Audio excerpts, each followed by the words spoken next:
to the Sports Reverends podcast. My name is Dan. I'm joined with Coach Joel. He's my big bro. He's coached around the world. He coaches many greats like myself. We're excited to be back for our newest season. I think we're on season 5 now. Been away for a little bit. You know, when we come back and we start our new seasons after being away for a while, I get that you know that Goku music That's true. That's the one. That's how I'm feeling. I'm feeling pumped up for this season. I love our direction of what we're doing at our show. I know when some people look at us, they might think of this though. They might think of this music. See, you did it already. You already did the head bob. I saw it. I said Didn't do any head bob. You did a little. You did a little bit. That's so rude. That's so rude. But that's okay. At our show at Sports Reverends, we have our unapologetic faith. We have hot sports takes. We have a lot of fun, and we just want to encourage you all along the way in Christian living. Sports has been a huge part of our background. Sports has been taught us many lessons on how to grow and develop as different leaders and coaches and all those kinds of things, and it's helped us develop in our faith as well. And the faith has been super important, the most important part of our life. And so Coach, why don't you share a little bit and how are you doing, and then we can get into the rundown. Yeah, it's been a minute. I'm happy to be back. We're missing our cream filling of the Oreo cookie here, but that's all right. That's right. He's on sabbatical, I think. Oh gosh. Sports Bro's got 4 kids, so Sports Reverend sabbatical is what I'm saying. So Bro's got 4 kids, so don't blame him for that. Brand new year. It's been busy. Looking forward to being more intentional this year with my faith, and whatever God's got in store, and we'll see what happens. Awesome. How about you? Yeah, this year's I can't believe it's already March. We're heading up to Easter already. I can't believe that. So definitely trying to walk by faith even more, and just trusting God in all that we do, and all these lessons we learned through sports. You know, I hope it as it has encouraged us along the way. I hope it encourages others as we get to share. So why don't you give us a little bit of rundown of the show and rundown of what we're talking about, and then we'll hit some quick hitters. Great. Quick hitters, as we talked about, we're doing a little reintroduction of what we're trying to do here on this podcast, and kind of recentering where we are, as it's been a couple of years. So that's always a good time. And we're going to talk about preparation. Something we really didn't do for this show, but somehow managed to put together. But preparation and how it impacts sports and how it impacts life. So why don't you start us off with our first quick hitter? All right, let's go. Our quick hitter news.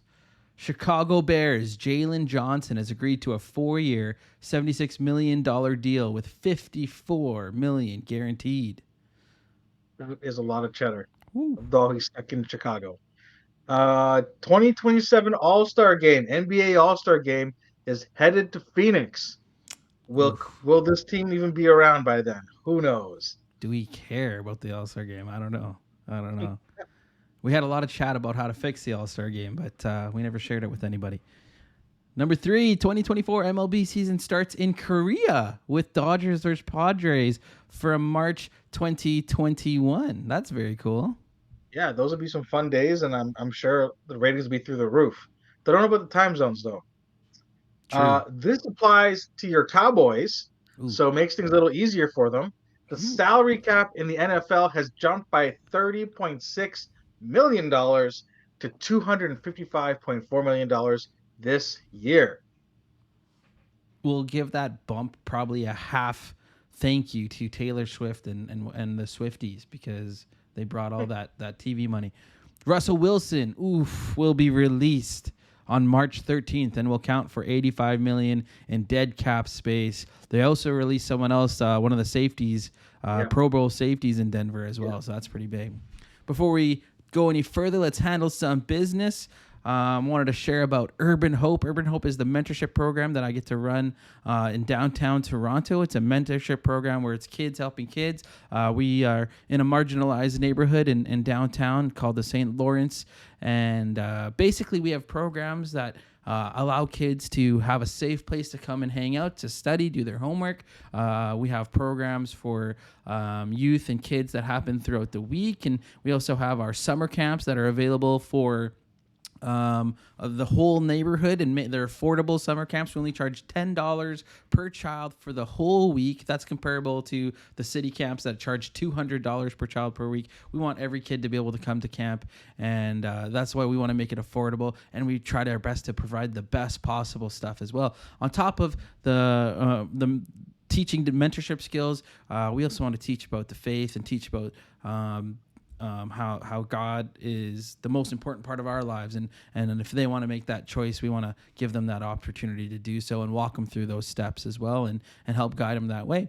If you're interested in supporting this program, we would love your help. You can go to the sportsreverends.com/sponsorships, and you can see all the information about Urban Hope and all the ways you can help and all the different things you can do. We are still in the process with our basketball program that we're putting together, and we're excited just to see another outlet to serve and help these kids develop, not only on the court, but also off the court. And coach is going to be a big part of that. So if you're able to support any kind of way, huge help. You're making a huge difference. You're saving and changing lives. So thank you for supporting. All right, coach.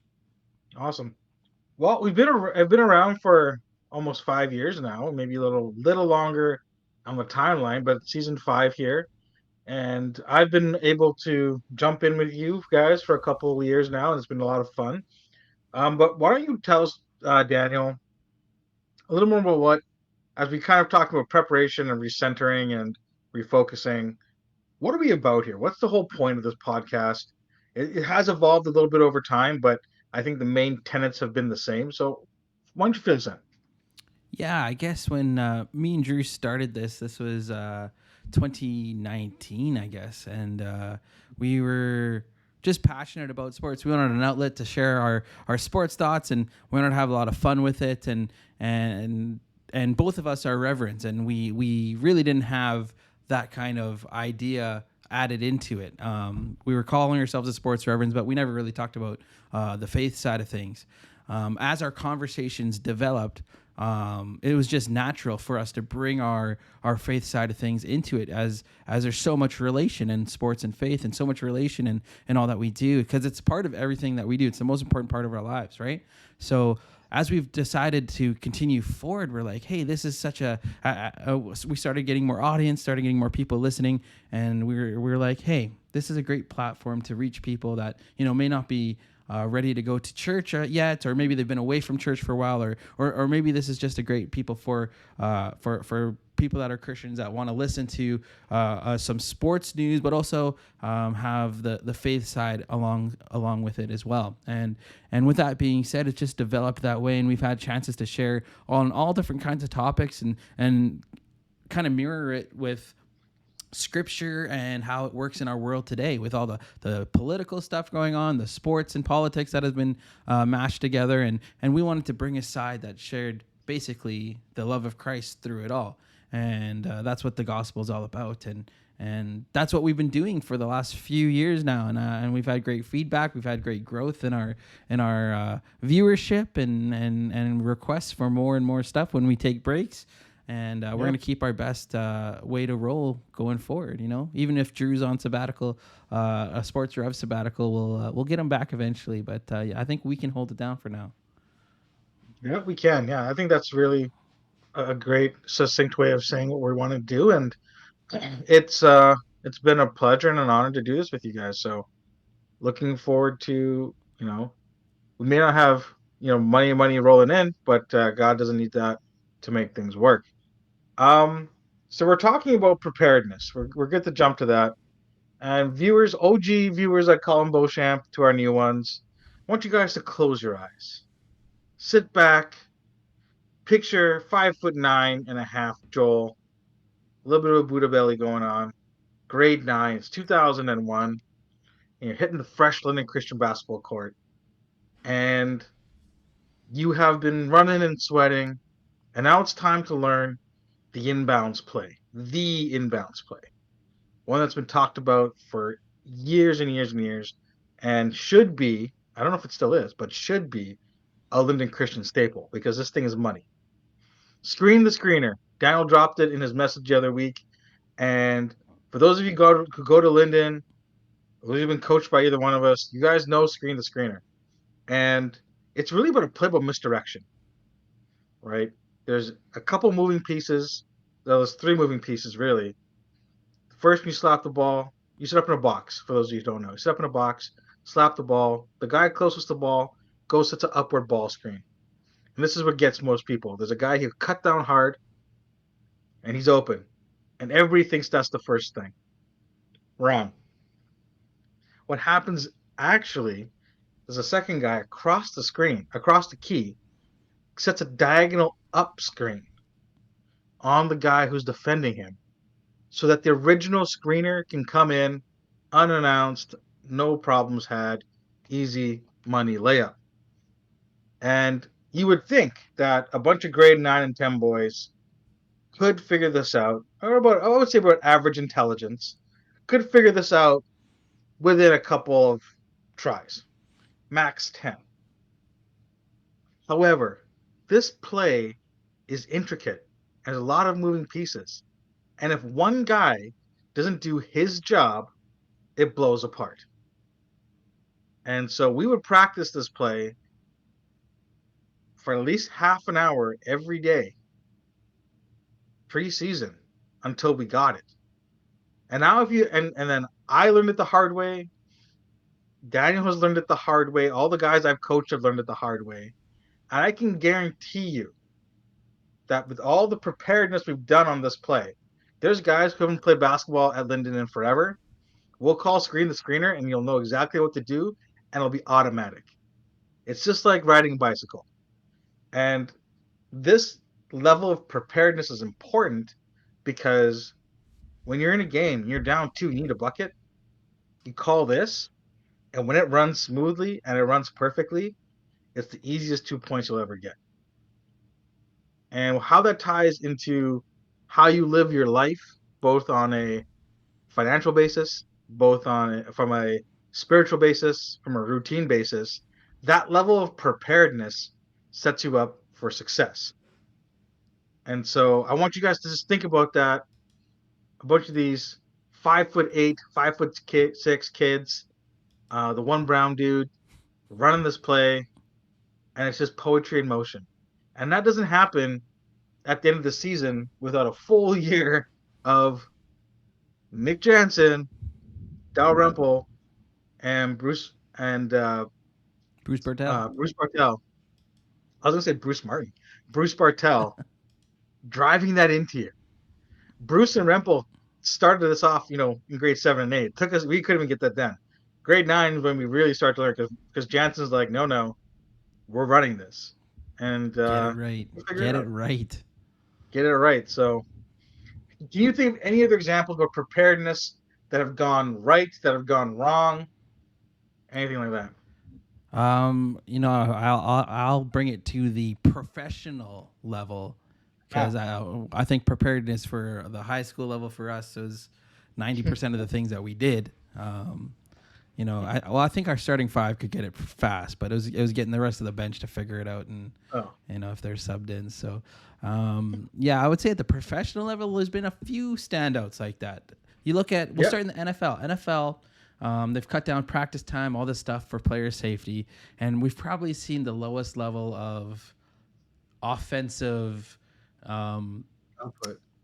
Output and discipline and there's such simple offenses that are being run. Everyone's running the same thing because the level of preparing is gone way down. So I see that in the NFL. We see in the NBA. In the month of February, we had, I think, 3 or 4 teams that shot over 33 pointers and had less than 5 made.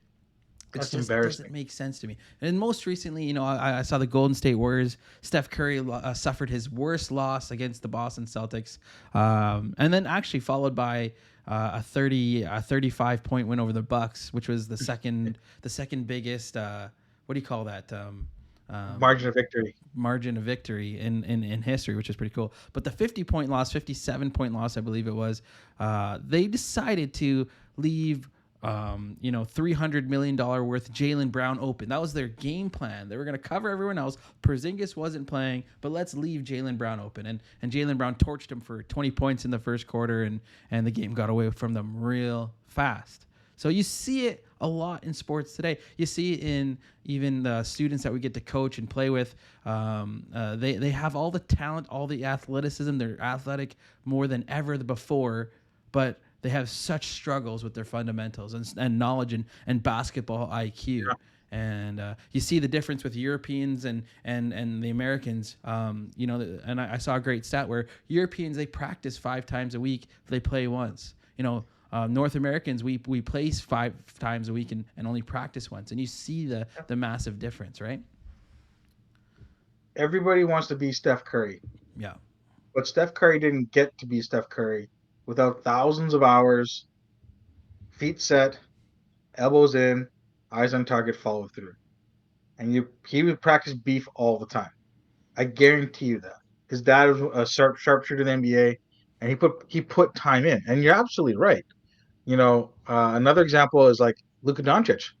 He came into a couple of seasons just a little piggly wiggly and tried to play his way into shape, and it didn't work out for him. This season, I think even last season, he's coming to camp trimmed down, in great shape, and he's absolutely balling. You see guys all across professional sports. There's guys like Kobe who are maniacal and train, train, train, train. Guys like Shaq who come into camp 30, 40 pounds overweight because it's that level of mentality and level of preparedness which sets them apart. We all know Shaq is one of the best centers ever. He could have been the greatest player ever. That blend of athleticism and size. You watch some young Shaq clips, unstoppable, absolutely unstoppable.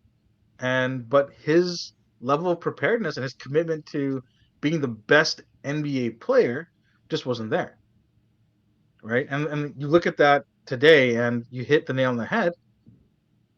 Kids just aren't prepared to put in the work to become excellent, right? There was, one easy example for me was we on our driveway we had when they poured the concrete, they put big slabs through, and I couldn't dribble with my left hand. Really, growing up, I spent an entire summer with a basketball, walking up and down that driveway with just dribbling with my left hand. I think in grade 7 or 8, because I knew that if I wanted to get onto the team next year, I had to be able to use dribble well with both hands. And as stupid as it looked, I would spend hours just going up and down, up and down, up and down, trying to dribble the ball, hit that line every single time. I went from going like this and missing around to then starting to slowly put my head up and missing around, and then I got better at it. And then ultimately, I could use both hands, and that helped me be prepared for the next season when I played against bigger and better guys. But you don't see that commitment in many kids today. And that's not to say that it's all the kids' fault. I'm not trying to imply that. I'm saying the culture of gratification right now is so strong that I should just be on the court because I'm big or I know somebody or I like basketball. We all like stuff.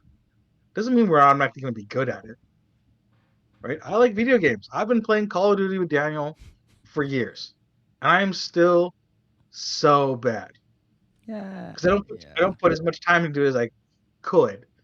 But I like it. Doesn't mean I'm going to be automatically good at it.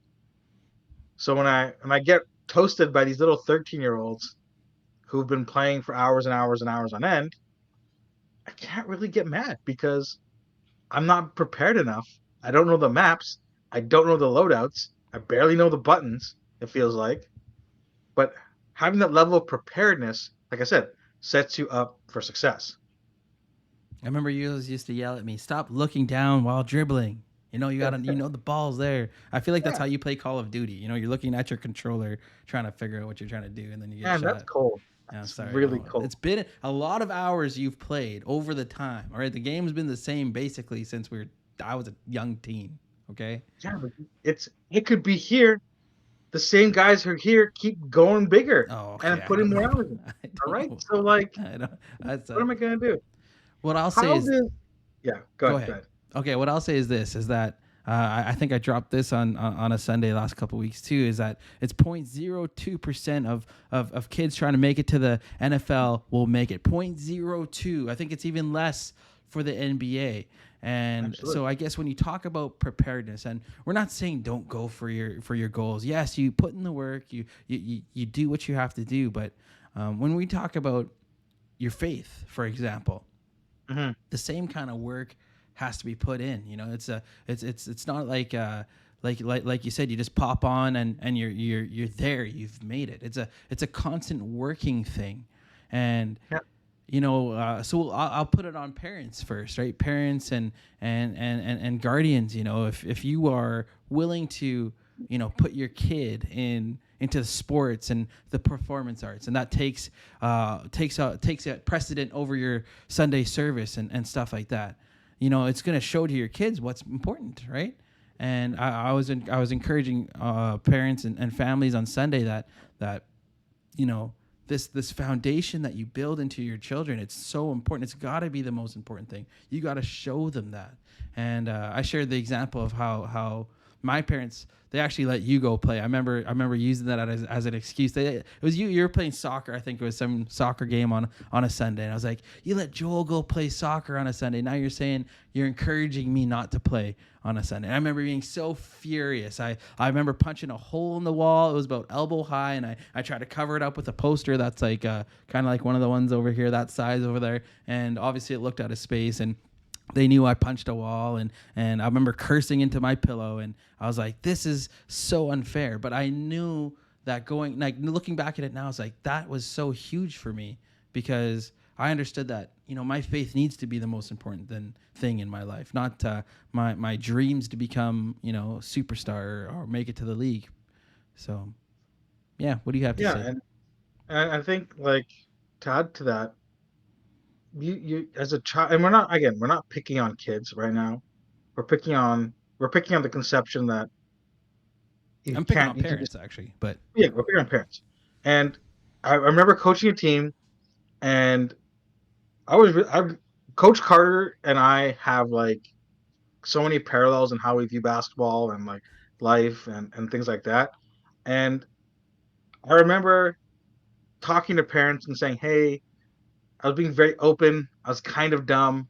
Like, here's my email if you need anything, like whatever."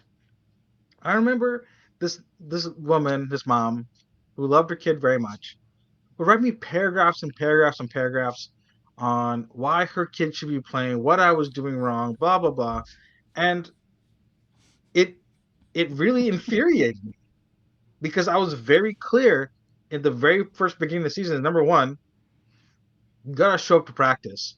That's step one. And at practice, you have to perform. I don't care if you show up to every practice and you put in work, and the person beside you is putting in work, but they're just better than you. They're gonna play. I don't care if you're a superstar athlete and you're awesome. You don't come to practice, you're not playing. You don't have the if you're not keeping your grades up, you're not playing. It's student athlete.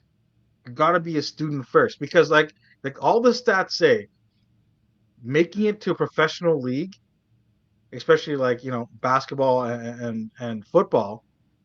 Baseball's a little easier, but still, it's still hard, right? Making any professional league is incredibly difficult, making and if you don't have college the is difficult for most of even these yeah, kids. yeah, that's true, right? And if you don't have the basic skill sets of how to read, how to write, how to do math, how to comprehend problems and solve them, like what are you going to do?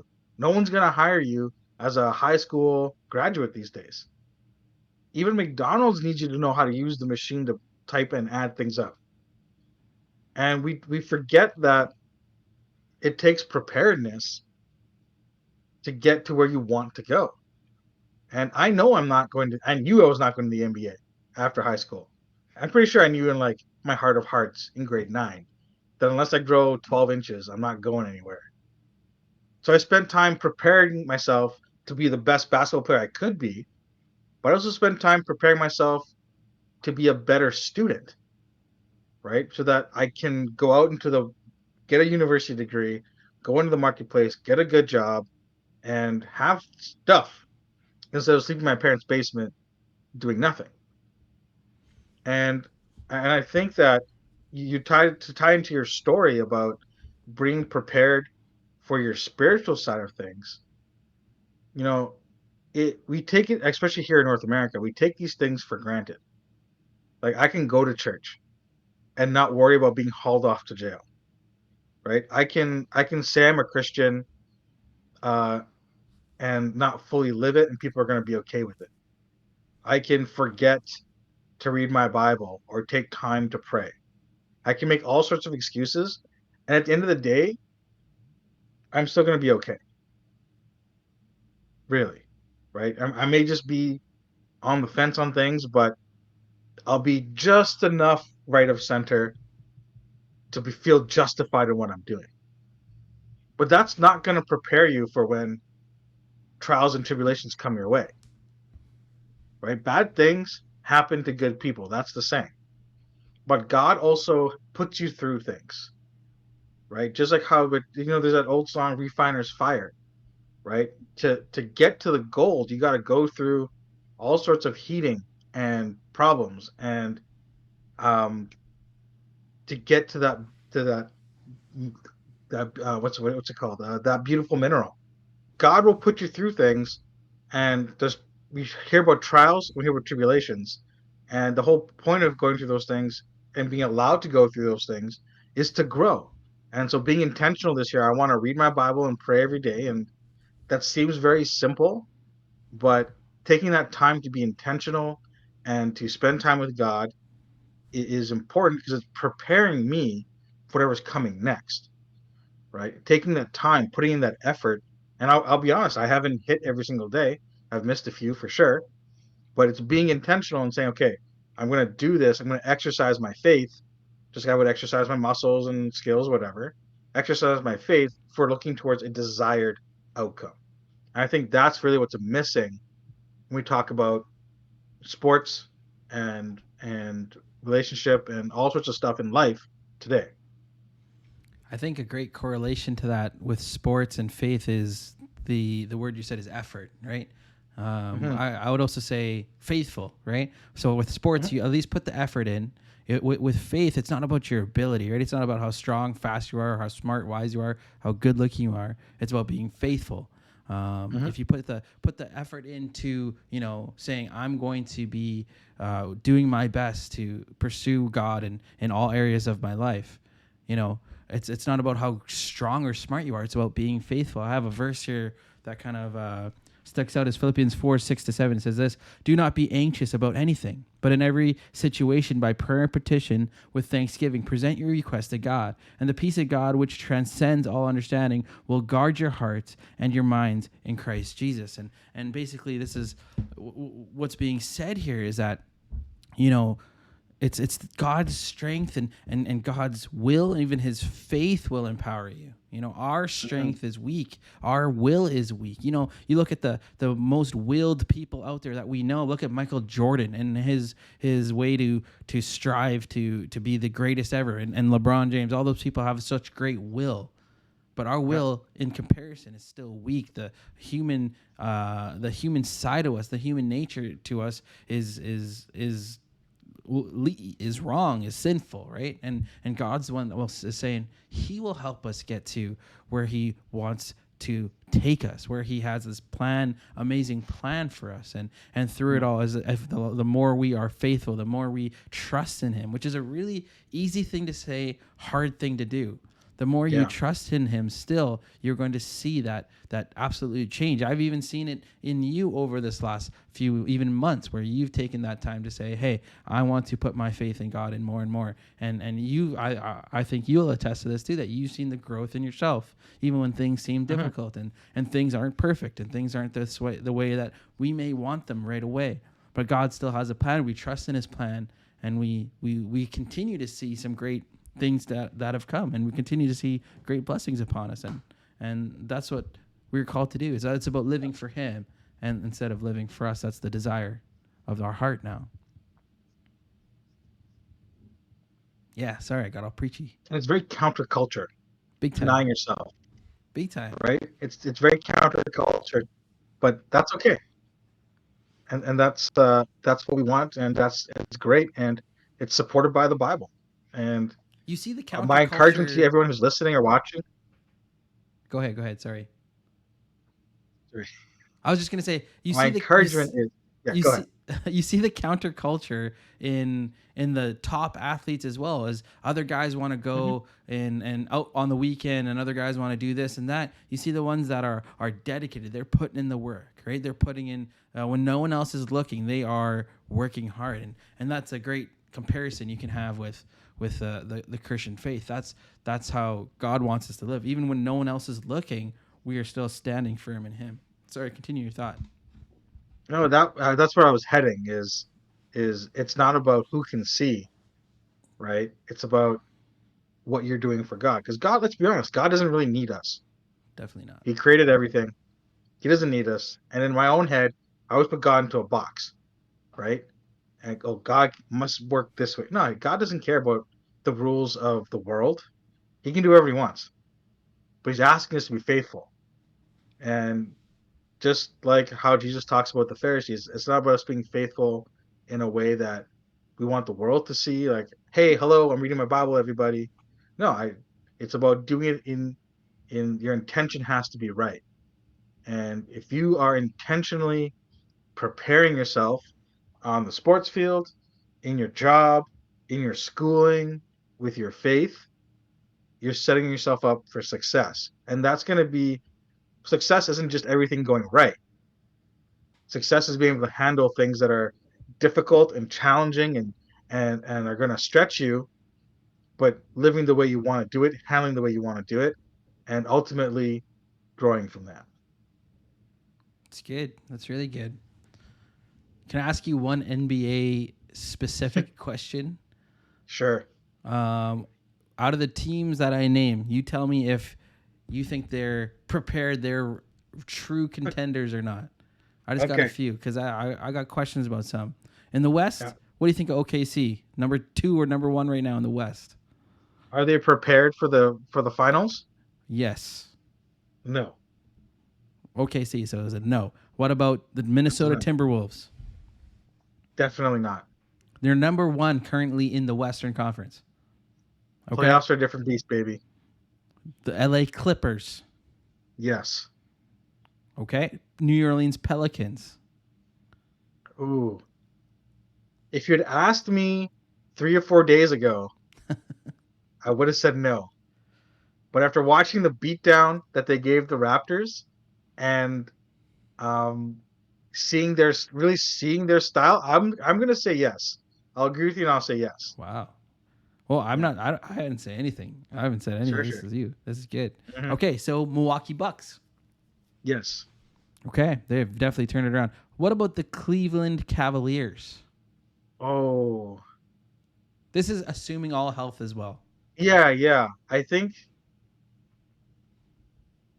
this is a tough one. I'm gonna say no. I'm gonna say no. I Okay, don't think they're ready yet. they got the Max Struess and the Dean Wade, not Dwayne Wade, Dean Wade. No Anyway, yeah. Gabriel Union there. He went off. Yeah, Uh, I'm not sold on their ability to win a 4 game set, 7 game set 4 times in a row. they're currently third in the East. What about the Orlando Magic? Currently fourth in the East. Ooh, One primetime game since Paolo Banchero yeah. became a NBA player. I think similar to OKC, they're not ready. What about the New York Knicks? if healthy. Definitely. Sorry, you cut out there again. Say one more time. Yep. That's my hot take. Not a big Knicks believer. Not a Knicks believer. Okay. That's yeah, that's pretty much all I got. Those guys are the only ones on the bubble for me. I don't think you're like well, okay, one more. Phoenix Suns. They're 6th in the West. And everybody's healthy. If they're all healthy, yeah. Wow.